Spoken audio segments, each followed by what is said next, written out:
Oh, I knew looking at the camera. Is that where I'm? Okay, I just want to make sure I'm here, bro. You good now? Yeah. You sure? Yeah, let's get it, bro. All right. You ready? You ready for this? Hello, audience. CouchPotatoGM.com is the website. Couch Potato General Manager is the YouTube channel. You know it because you're on it. Go ahead and subscribe, like. We're here to talk draft recap. CPGM Drew, CPGM Juice. I'm over here talking in third person. It's a beautiful thing because I'm a narcissist. Gotta take some jabs, bro. I'm just taking jabs, but no, we're here to talk about the Minnesota Vikings, and we could talk about that first pick with them selecting Christian Darrisaw out of Virginia Tech, the offensive tackle. But before we get there, man, the word on the street is that they were actually going to select Justin Fields. Kirk Cousins has proven to be a decent NFL star. Okay. He's proven to be that. There are times where he's streaky. Right. He's streaky. He'll have a month, a 6-week stretch where he's just on fire. Right. And then he'll look like he's never played the position before. Right. Yeah. You know what I'm saying? So I have a problem with the inconsistency from Kirk Cousins. But the 3-year deal experiment that they've done there in Minnesota, it's been effective. I certainly understand the GM Rick Spielman thinking to himself, you know what, if Fields fall to us, even maybe they should have thought about trading up just to ensure that a division rival doesn't come up in front of them. Christian Darrisaw, for me, who I thought he was always best when he was attacking. There's some offensive linemen who don't necessarily have to be attacking, have to be aggressive and attacking to do their damage. This is one of those guys who I thought he was at his best, whether it was run or pass, to get that punch out and to handle whoever was in front of him. It's a guy who, when getting to that second level, got there quick, fast, in a hurry, find that linebacker or that safety or that corner or whoever he was responsible for, whoever essentially crossed his face to take him out of the play. Just looking at the Vikings and what they need offensively, outside of the quarterback position is offensive line. We can talk about how bad we want to talk about Kirk Cousins till we blue in the face, but the offensive line has been an issue for the Vikings for what, 3 years now? It's been for a while, and they've tried. Yes. Not for lack of trying. They've tried. Definitely. Just things haven't worked out, and I think this is one of those that will stick. Yeah, I actually think he's probably the missing piece. Right. Because you mentioned it, they've made efforts to solidify that offensive line and obviously fashion it in the form of the type of scheme that they want to run, which is that zone scheme. You got inside and outside zone with the Kubiak running scheme. So you got to have guys that are athletic enough to get out there in space and make those cutoff blocks and be able to cover those angles when defensive linemen are slanting and the linebackers from the second level are crashing. So the Brian O'Neills, the Garrett Bradburys, the Ezra Clevelands, and of course Christian Darrisaw most recently, these guys have the requisite athleticism to fit this scheme. And it's just about polish now. It's about experience, about really working at their craft. But in terms of the physical tools, I think all these guys are excellent fits. And speaking of Darrisaw, I think you alluded to it. He's a bit of a dancing bear. You know what I mean? His athleticism at his size is kind of the thing that left tackles are made out of. You know what I mean? That's what you're looking for at that position, generally speaking, right? So I think what needs to happen is that he needs to polish up his technique. Not unlike the rest of those guys. Right. Has the physical tools without question. I think he may have relied a little bit too much on his athleticism at times, but I'm really high on him. I think he has a ton of upside, and he's not so technically raw that you shy away from him and you wait, to the second round. I think moving down and then still being able to acquire him was actually worked out really well. I think they got the appropriate value for him. And then obviously they added some additional draft capital by getting one of my top tackles in this particular class. And I think most around the league, most evaluators, most people who are grinding the tape would agree with that. Like I said before, I think he needs to do a better job technically, whether it be his hand placement, making sure that he gets his hands up a little higher so he can get an effective punch, and sustaining blocks. He's missing the nastiness. You know who? Again, I know you're not a big fan of comps. You're not a big fan of comps, but talking about Darrisaw with you and Headley, and Headley made a good point.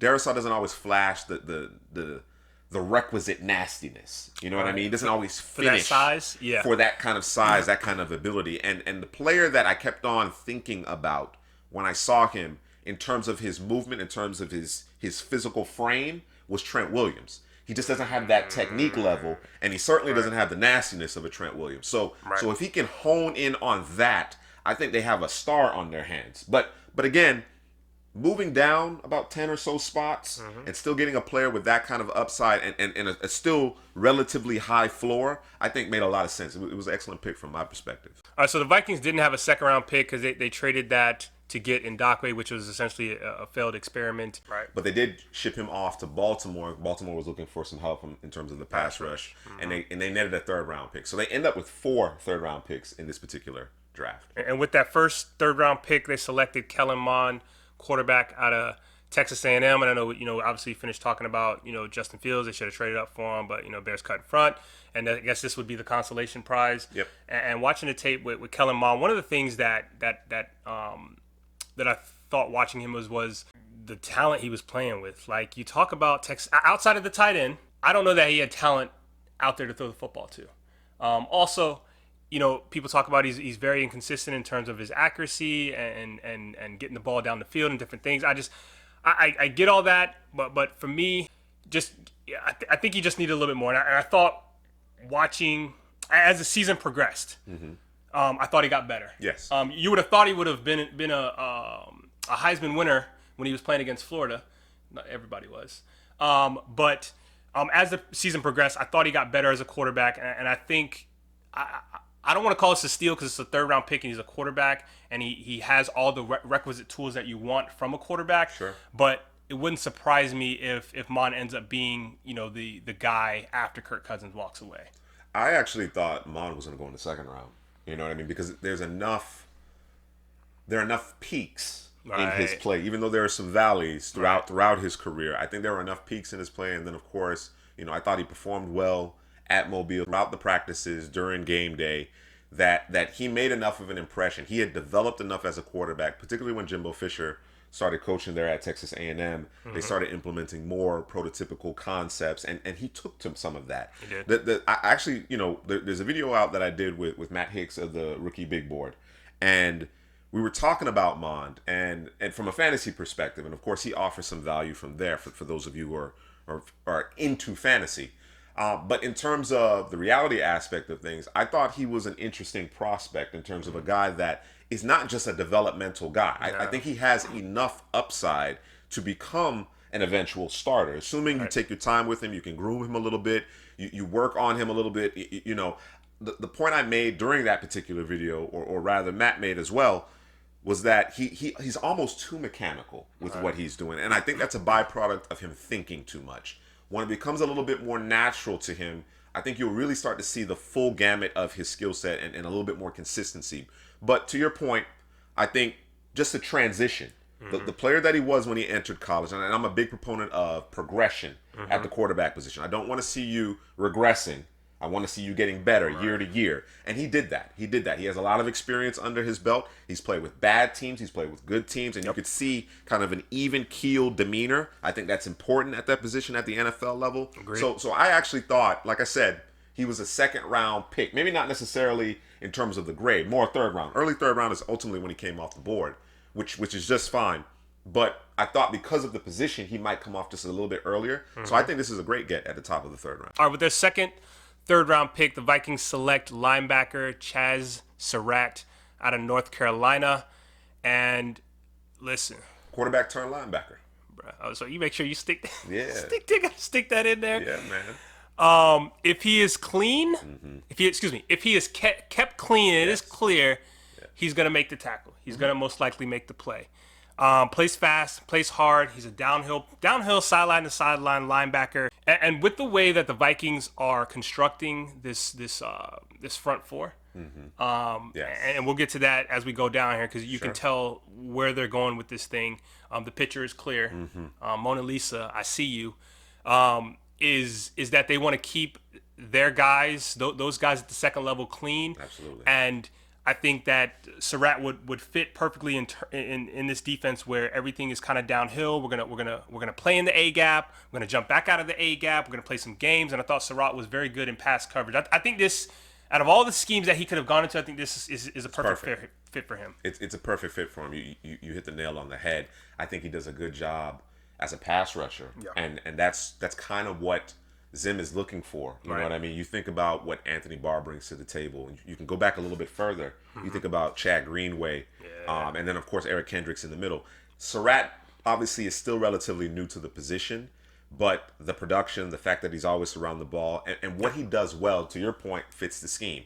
He's not a guy that's going to be able to get off blocks. If those interior offensive linemen get up to him, he's going to be out of the play. Right. There's no question about it. There's question marks about his run fits, but again, I think he'll be able to clean that up because he's intelligent and he's learning the position. Right. When he gets that NFL coaching, I think that aspect, again, to your point, Dalvin Tomlinson, I think Brandon Pierce up front, they keep him clean. He's going to be around the football a lot. He's going to make plays on the opposite side of the line of scrimmage as well. Not just, kind of catching guys as they go by, but certainly making splash plays and creating second and third and longs for this team. And of course, again, going back to the scheme, going back to the type of player he is, perfect fit.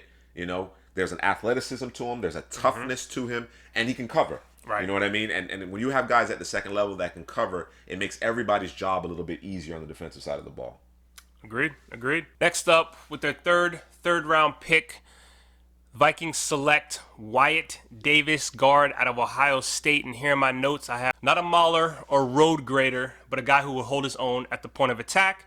I thought he had very nice feet in the pass game, able to mirror any guy kind of coming across and able to play, I like to call the patty cake game. I thought there was a lot of buzz about him, and I think some thought perhaps he slid a little bit in this draft. And I actually think he kind of went where he was supposed to go based on my evaluation of the tape. He's been named to the all-decade team in the Big Ten. And I'm not suggesting that he isn't a good player. I think he's going to end up starting here in relatively short order. But I didn't see necessarily dominance per se. I saw, above average to good play on a consistent basis, flashes of greatness, but not the sheer dominance. The thing that I do love about Wyatt Davis is that the anchor is made out of adamantium or whatever the densest tungsten, whatever the heaviest. It's vibranium, bro. Bruh, whatever the heaviest metal is. Right. Over there in Wakanda. His anchor is that, because once he sets it, it's a wrap. Right. It's a wrap. Once he locks in, anchor down, the pass rush is done. Now you need to go and see if you can get your hands up maybe to bat the pass down, because you're not getting to the quarterback at that juncture. Now, whether or not he gets to that point, that remains to be seen, because, particularly in the running game, I thought he wasn't an easy mover. He was a little heavy-footed out there. You know what I mean? It just the requisite agility that you would expect from a lineman in this particular type of scheme, zone scheme, when you're doing reach blocks and you're being asked to get to a certain spot and get to the second level. I thought that he struggled a bit from that perspective. I actually would prefer him in a power scheme. In fact, I think he's a second-round pick, a relatively early second-round pick in a gap scheme where you can obviously you're head up with someone, or you're engaging in the double teams to create those alleys for the running game. But in this scheme, I could see why he might get knocked a little bit. But again, from a pass protection standpoint, if he can lock in and get anchored down, it's over. We'll see ultimately if he can kind of take a next step, if they can work on some of that foot quickness and lateral agility, so that he can get to his spot, because that ultimately is what zone blocking is about, being able to get to your spot before the defensive player can cross your face. With their third round pick, they got too many, bro. But they did what they had to do.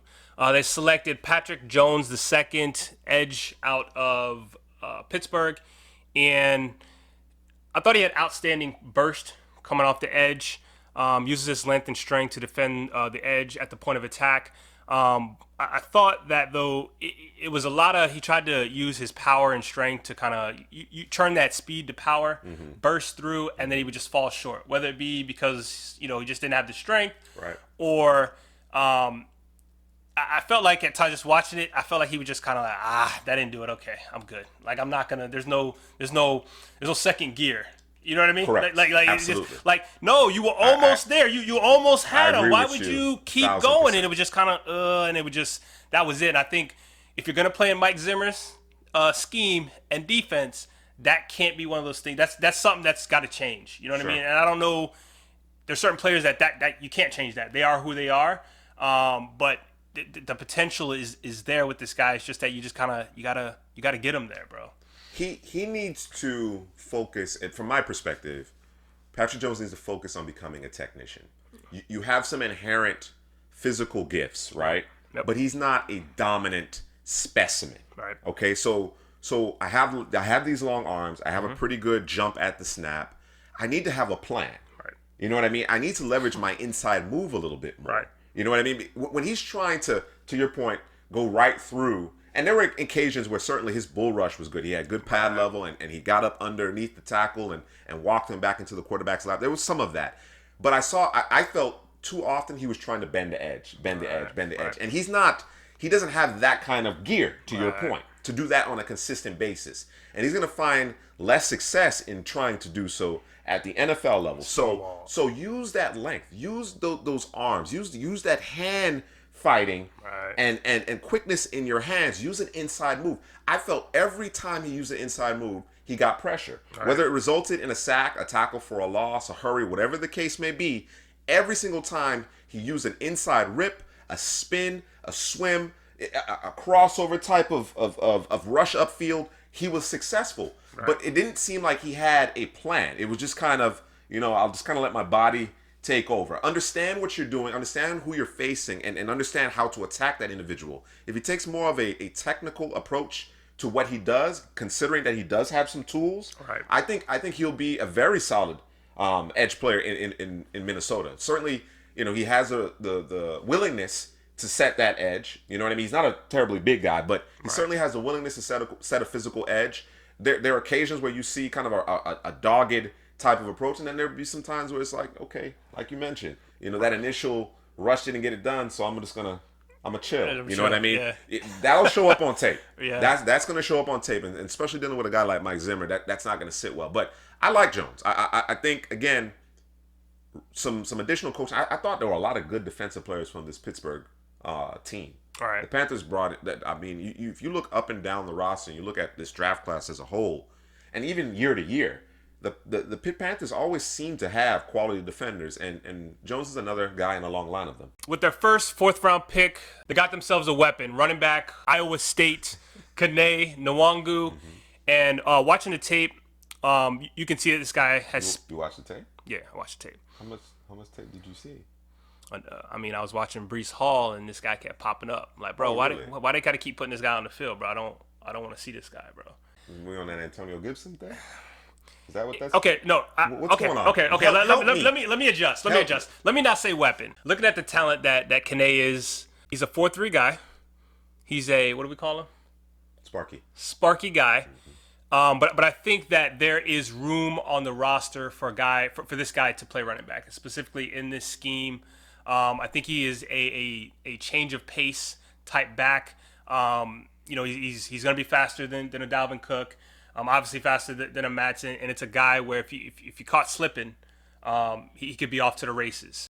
I don't know that he'll get any run this year or much of run this year, but I think he could be a guy that could take the place of a Matson when it's time for him to exit stage left, and it could be the Dalvin and Kene show. Maybe that's what the Vikings have in mind.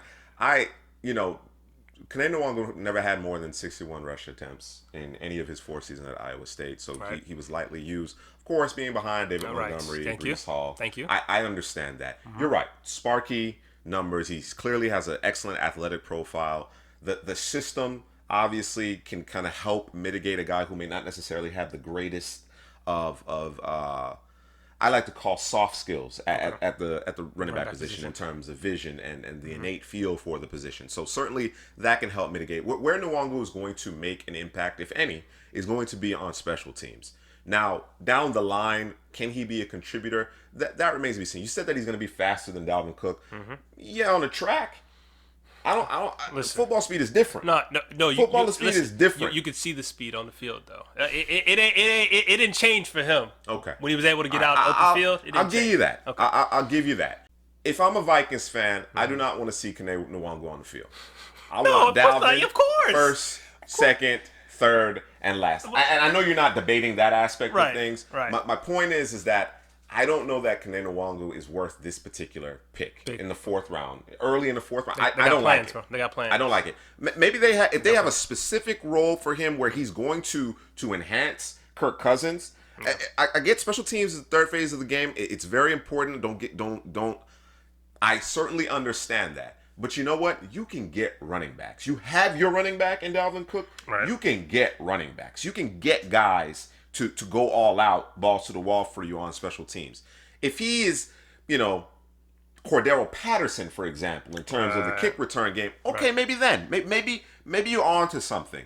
But for me, I'm not certain that I would be investing the pick in a guy who has not demonstrated the requisite ability to. I think there are better ball carriers. Let me put it that way. There are better ball carriers on the board at this juncture than Kene Nwangwu. With their second, 4th round pick, the Vikings selected Camryn Bynum, cornerback out of California. And just looking at tape, I thought he was actually a safety. Thought he keeping things in front of him, being able to read and react to that versus getting into that back pedal. And it didn't look normal. It didn't look comfortable with that. If you're telling me he's going to play in a zone scheme where he's going to be 4 or 5 yards off the receiver all the time, now we're talking. Cool. Sure. But I don't know if that's going to be the case there. The scheme that that Zimmer runs over there. So I'm not sure what the plan is. Mm-hmm. But I would assume for me it's going to be safety. I would like to see him move to safety as well if they're going to continue to be a man-centric defensive scheme. Mm-hmm. You know what I mean? If you're expecting Camryn Bynum to run with NFL receivers down in and down out, he's not going to be successul. Nope. We talk about Cameron Dancer, who did not necessarily run great during the combine, improved upon that obviously at his pro day. He has some tools that even though you may not have the greatest long speed, really go a long way in terms of man coverage, particularly with press technique. Yep. Bynum isn't a great press guy. I had an opportunity to see him in Mobile at the Senior Bowl. And again, when you're doing those one-on-ones, understandably, you don't necessarily have leverage. You don't have help. You don't necessarily have the boundary to work with all the time. So it is a drill or an exercise that favors the receiver. But it does give you an opportunity to kind of see whether or not, you can kind of change directions, whether you have the oily hips, whether you can find the football and stay in phase without getting too handsy. And you can see some of that. And he's not great at that. To your point, though, when he can see it coming, when the play is in front of him, he is excellent. Right. So I would prefer him at safety. Right. If they're going to leverage more zone principles, if they're going to play more cover 2, more cover 3, involve a little bit more quarters coverage, then he can be great because he has, like I said, great ball skills. He's a good tackler. He has a requisite physicality on the edge to sport in the run game and match up when on those 50-50 and those contested catches. You know what I mean? He can muscle with the receiver. But again, him turning the back to the quarterback and trying to follow receivers all across the field, that's not going to turn out well. So it really depends on how they deploy him. If he remains at cornerback, but I am in agreement with you. I prefer to see him at safety. Next up, which is to me going to be their best 4th round pick, and a guy who surprised me on tape because I don't watch Florida State, that is. Defensive end, Janarius Robinson. This guy is the definition of, I don't know if you ever heard the phrase bull in a china shop. Mm-hmm. Strong at the point of attack. And by the way, this man has a couple of blocked field goals. Yep. Yeah. And I feel like in this Zimmer scheme, this is a guy who can do some damage.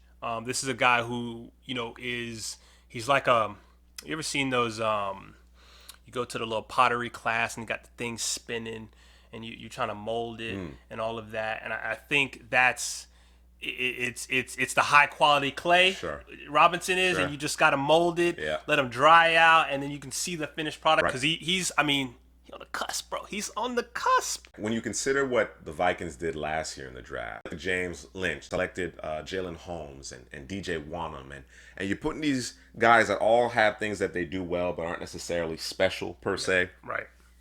But you put them in a rotation. Right. And now the sum of the whole starts to become special. Janarius Robinson has the ability to be special.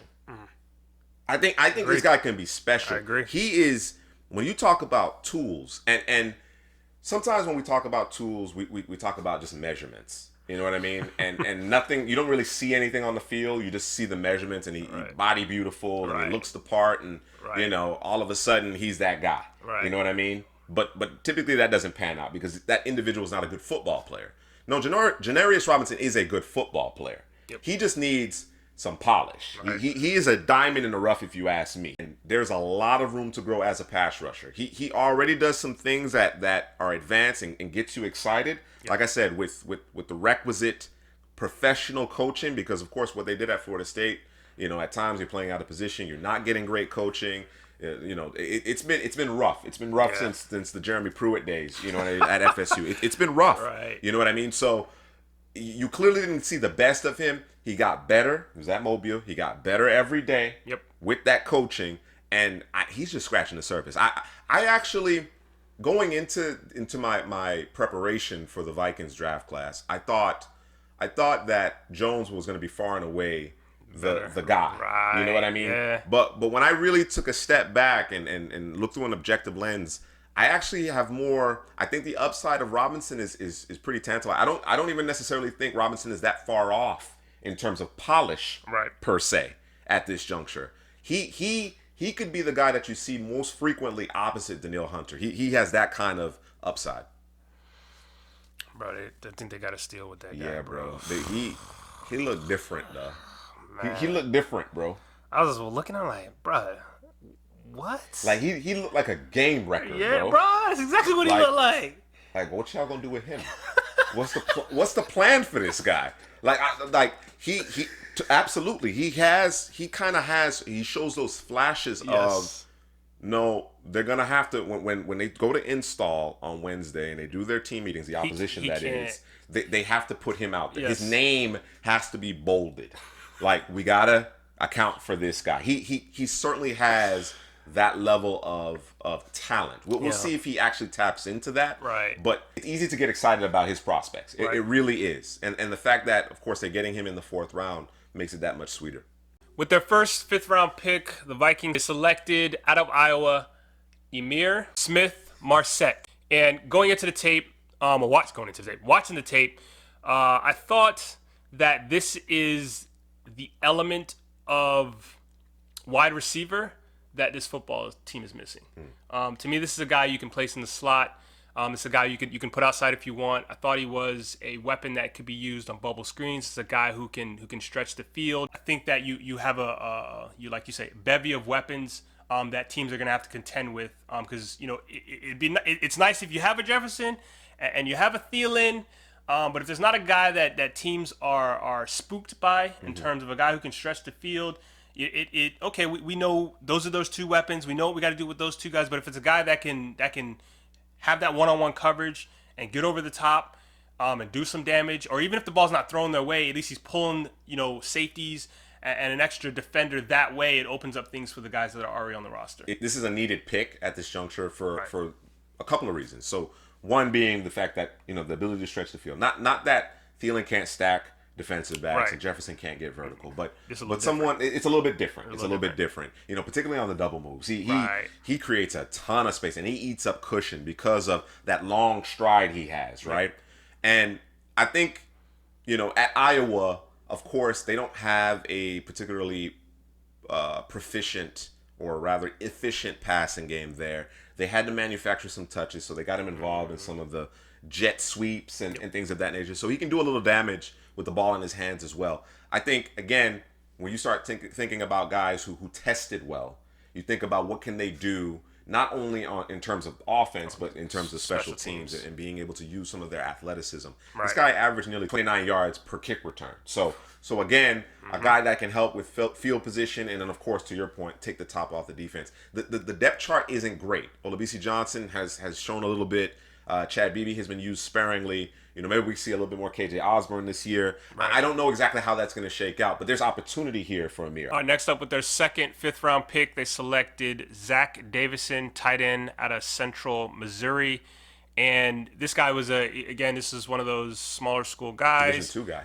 It's not even FCS. This is Division 2. So we going down a level, an extra level down. Yep. And I thought he appeared to be a man amongst boys out there. Oh, definitely. Super athletic, good route runner. And the one thing that I really liked is they asked him actually to run some elaborate stuff that you don't normally see. I mean, sometimes you'll see it in college football, but for the most part, you don't. It's kind of, hey, just run this drag across the field. Right. There was a little bit more to it. He was actually in the tree. Yes. He was actually in the tree. Yes. Yeah. He was in the tree, and he did it. He did it damn good. Yeah. And throwing him on this offense again. When we're talking about weapons, we're talking about Kene. We're talking about Ihmir. Now we're talking about Davison. We just continue to add weapons to the offense. It can't just be the same old. And I like to call them the law firm of Jefferson, Thielen, and Cousins. And we could throw Cook in there as well. You need more than just that, because at this point, and I'm starting to see a theme in the NFL. You got to have the weapons, okay? Because when you look at when you look at the Chiefs, they kind of started it, and you look at the Bucks, it's like, okay, it can't be just the quarterback and a receiver. It can't be just the quarterback, a receiver, and a running back. It can't just be the quarterback, two receivers, and a running back. There has to be another element, whether it be the tight end, whether it be that third receiver that can do damage with the ball. You got to have that, and if you don't have it, those players change games. Sure. And if you don't have those guys, you're just kind of dunking it down the field and hoping for a play here or there. Yep. Those guys flip the field, they change the field, they do damage, and you got to have it, and the Vikings get it. Yeah, I mean, you make a great point in terms of kind of how the league is shifting, right? And I think it's particularly important, or very important, especially as we go to a 17-game regular season. Right. I'm a big proponent of, during the regular season, you got to score points. Right. If you're going to play yourself into the playoffs, the tournament, you have to be able to score points. Now, once you get in the playoffs, it becomes more of a fist fight. Right. It becomes a little bit more of a fist fight, right? It's not quite the track meet that the regular season is, because it's just from one city to the next. We're traveling, you know what I mean? Yep. When you get to the playoffs, teams are at that juncture, they're grizzled. Yep. You know what I'm saying? They've weathered the storm. They've dealt with injury. They've gone through it all, right? They've had the ups and downs. They've dropped a bad game. They've played over their heads. They've kind of leveled off for the most part, unless of course there's a team that gets hot and they're just white hot entering the playoffs, right? Right. So in that instance, it becomes more about execution. It becomes more about concentration from play to play, avoiding mistakes, sound fundamentals, that type of thing. But during the regular season, your point is really valid. I really believe in terms of what you're getting at, in the fact that you got to send waves. You got to send waves of weapons for the opposition to deal with. Overwhelm them. Right. Overwhelm them. The game is being officiated to support offense. to generate points. So enhance your ability to do so by adding guys who can make plays, who can score from anywhere on the field. As it pertains to Davidson, he was actually a punter. Or rather, he did both. Wow. He went there as a punter, right? And then of course he started playing tight end. And when you watch him on tape, you use the perfect term, man amongst boys. He's bigger, he's faster than everybody else. I mean, he's lining up at receiver and running past guys, running past defensive back. It kind of looked like that really amazing, genetically gifted teenager in high school versus everybody else. You know what I'm saying? Like that's kind of what it looked like when you watch the film. And you're right. He's a bit more advanced than the typical tight end is in terms of the route tree. That being said, he doesn't do anything in line. The blocking is not his thing because of course he was a punter previously. Right. So it'll be interesting to see if and when he gets on the field. I don't know that his contribution happens very soon. It generally doesn't happen with tight ends. No. Regardless of where they're played or where they're drafted. The exception is a guy that hits the ground running at that particular position in terms of incoming rookies. But didn't play this past season, of course, because you know what's happening in the world. And but in 2019, 15 TD catches. Yeah, that's my last note, bro. Yeah. A lot of production. He dominated the level he played, so it certainly warrants. And this is not unlike Rick Spielman. Several years ago, he drafted I forget the name, but it was I believe a German-born player, receiver. I know exactly what you're talking about. Yeah.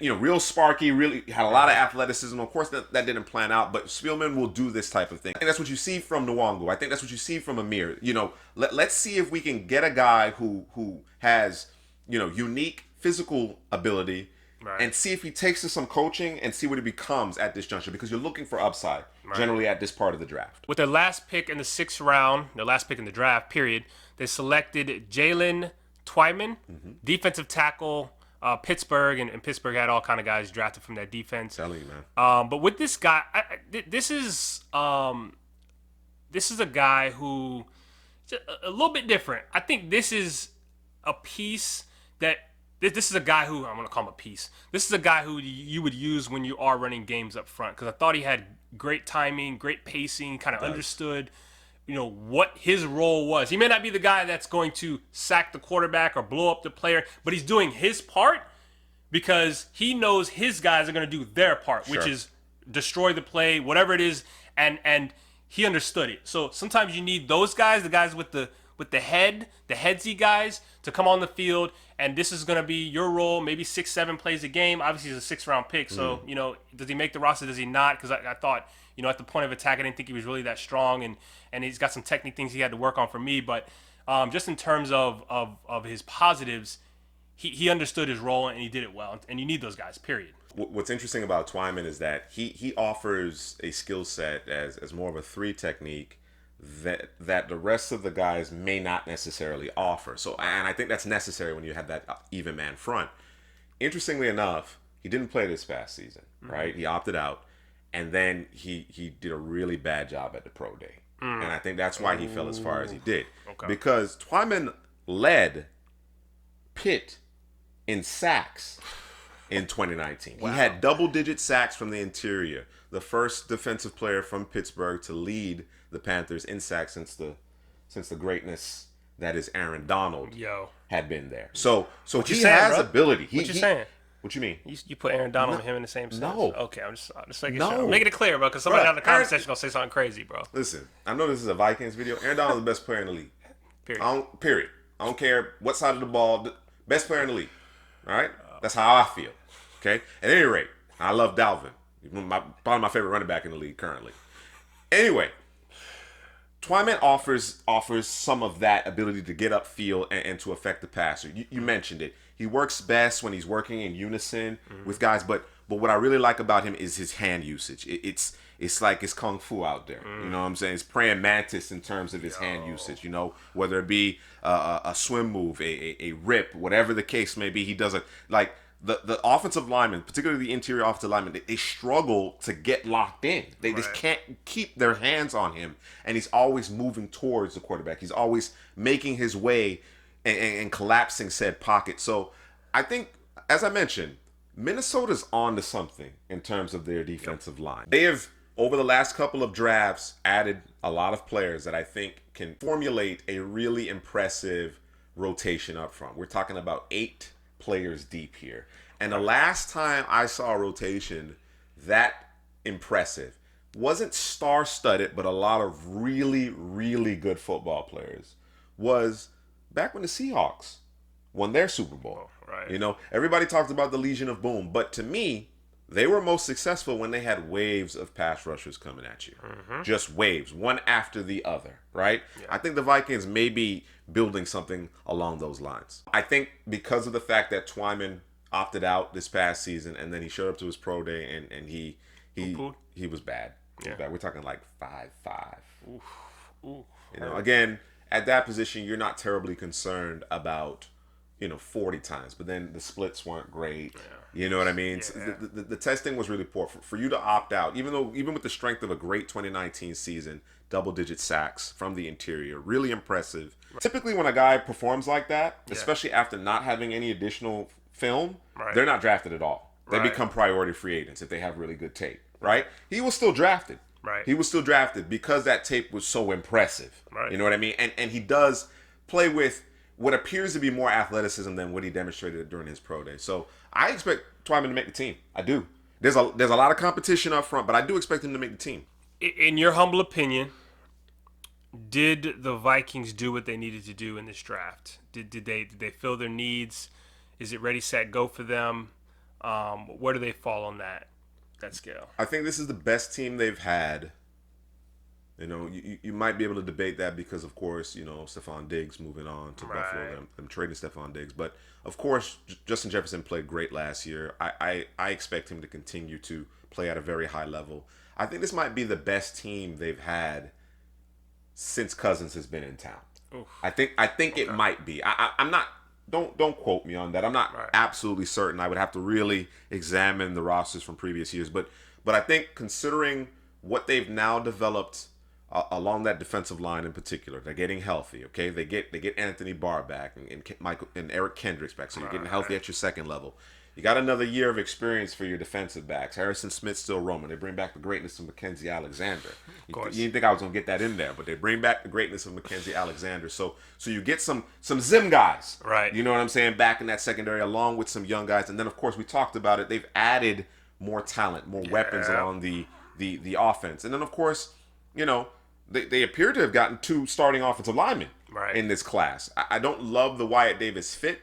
But I think in terms of what his upside, particularly in pass protection, I think he's a plug and play guy on top of Darrisaw, who to me just needs a little bit more coaching, and he has a chance to be up there with Slater. You know what I mean? As far as I'm concerned, in terms of how good he can be. So yeah, I think the Vikings did a really good job. They may have gone a little bit earlier than you know, from my taste, with a couple of guys, a couple of those sparky, you know, guys that tested really well, but other than that, I think they did a really good job. Let me ask you something real quick before we give this GPA out. They gonna win the division?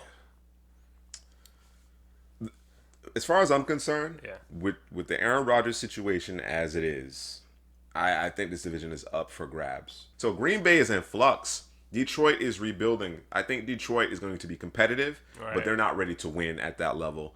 Chicago with Justin Fields, to me, is in a quality Bears defense, I think is your primary competition, assuming Aaron Rodgers isn't playing for Green Bay. Right. So the Vikings have a legitimate opportunity to take this division. They're a better football team than they were a season ago. Yeah. Yeah. I'm gonna give them a solid 3.0.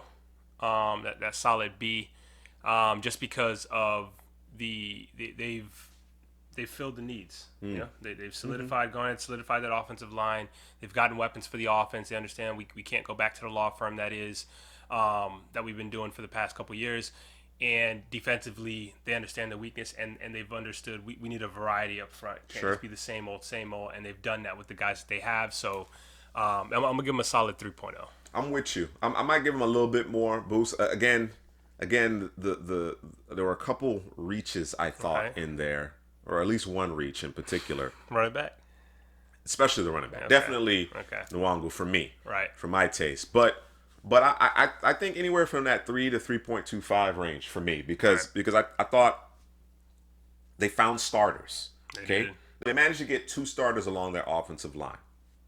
They're improved there. That's the most important position group there is. Yeah. I think when you get past that top 5 in terms of the quarterbacks, they got the next best quarterback who I think has the ability to become a starter. He needs some time to develop. He'll at least get this year, but there's some upside in Kellen Mond, and I actually had a second-round grade on him, considering where the league has gone.